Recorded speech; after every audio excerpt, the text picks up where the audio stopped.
Assalamu alaikum jama'a, da fatan kowa na lafiya.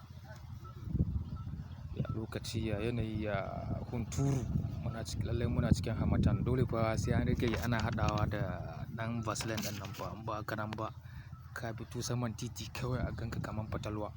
Wani update na gani yanzu, naga ya kamata mu ɗan ƙara haskawa mutane, mu ƙara tattaunawa, mu fashin baki akan game da, ina so in raba gaddama ne game da wato wannan tax reform.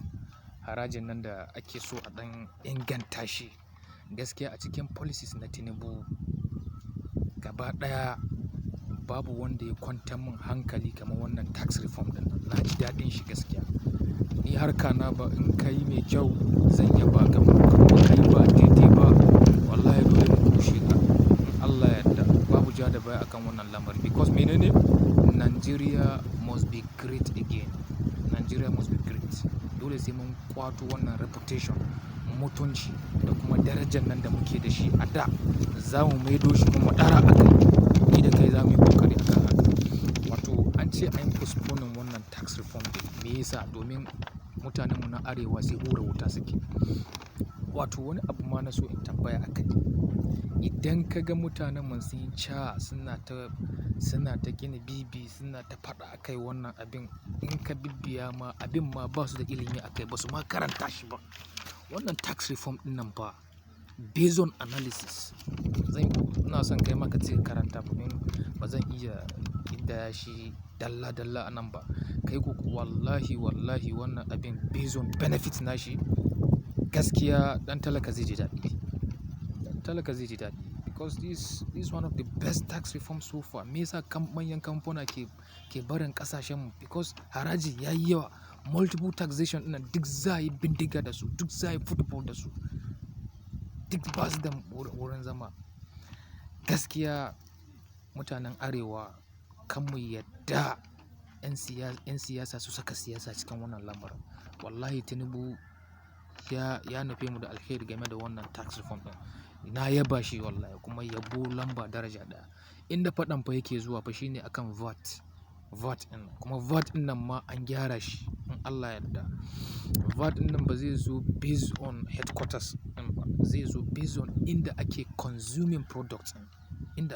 Idan na yi kuskure don Allah ku gyara mu a comment section. Because in ka duba, in ka tsaya ka saurari kowane bossa za ka ga kowa logically, factually, is amma based on fact. Inda na bibiye abun based on fact, gaskiya the Tinubu tax reform is good to go. Gaskiya is good to go. Ina son ku je ku kuma mai kallo kai ma ka yi ƙoƙari ka je ka yi research akan haka. Is good to go. Kawai ina dai kira ga gwamnatin Tinubu ta yi ƙoƙari ta bunƙasa wannan sensitization. We need to educate the people about this tax reform better. You understand? Better more. So that it will also fasten, also it will also gain more confidence within the people.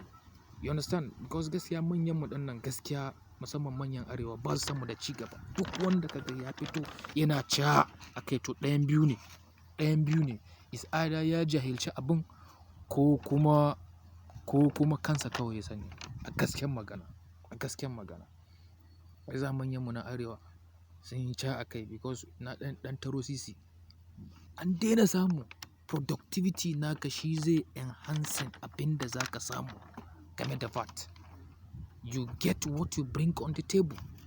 Bai kamata a ce ba ka yi ƙoƙari ba kuma ka zo kana samun abin da ba ka yi ƙoƙari a kai ba. Duk inda take samun higher productivity, in Allah ya yarda ita ne za ta ci moriya. Ai adalci a nan bana. Amma mutanenmu na Arewa tsoro ya kama su, because ba mu da abin da za mu nuna. We have nothing to show off. Ba mu da manya-manyan kamfani, babu komi, ba mu da shi. Manyan revenue generating babu. Abin da dai muke tunƙaho da shi shine population namu, shi kenan. To yanzu is high time to be creative. Yanzu dama ya zo mu koma gona, mu bunƙasa duk abin da zai kawo mu gina kanmu. To lokaci ya kai. Namu manyan mu na Arewa raddi kwanakin baya. Ka diba bidiyon da na yi akan I solely support this Tinubu tax reform. na yi raddi ake cewa ba za ka taɓa ganin manyanmu na arewa sun yi coalition, sun yi haɗin kai, sun yi maja da suka fito zanga-zanga a kan al'umma ba. In ka ga sun yi maja a kan abin da zai taɓa aljihunsu ne, point blank a zuwa danƙe ne, abin da zai taɓa aljihunsu ne, abin da zai taɓa aljihunsu ne. Muna fama da jahilci a arewacin Najeriya, ba su taɓa fito an yi zanga-zanga a kai ba. Muna fama da talauci a arewacin Najeriya, ba su taɓa fitowa an yi zanga-zanga. Muna fama da rashin tsaro a arewacin Najeriya, ba su taɓa yin coalition sun fito su yi zanga-zanga a kan cewa an daƙile wannan matsalar rashin tsaro ba. Kawai dai abin da ni zan ji tsoro a kan wannan taxation shine yadda.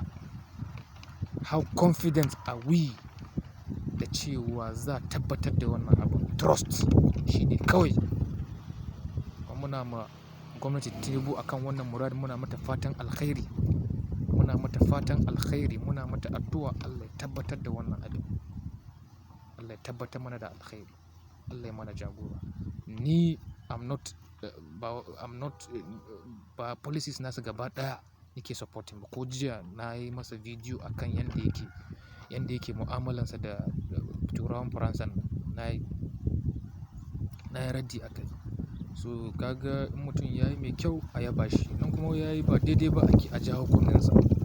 Allah ya mana jagora, Allah ya taimake mu da taimakonsa, Allah ya taimake mu da taimakonsa, Allah ya dafa wa shugabanninmu na kirki. Duk wanda ke nufin wannan ƙasan ga da ci gaba Allah ya taimake shi. Duk kuma wanda baya nufin wannan ƙasan ga da ci gaba kansa ya sani, muna roƙon Allah idan mai shiruwa ne Allah ya shiryar da shi. Idan kuma ba mai shiruwa, ya Allah ka yi nesa da shi. Ka yi nesa da shi, ya Allah. Ka yi nesa da shi. Allah ya mana jagora. Don Allah ka yi ƙoƙari wanda ya kalla har zuwa wannan gaɓan, ina son don Allah ka yi sharing domin a amfana. Don Allah mutanen arewa mu kwantar da hankalinmu. Wannan Tinubu tax reform ɗin nan abu ne mai kyakkyawan manufa akan 'yan ƙasa da kuma ƙasa. Ni ne naku Right Comrade Hanafi Saidu, your political commentator and social activist. Assalamu alaikum. Peace out.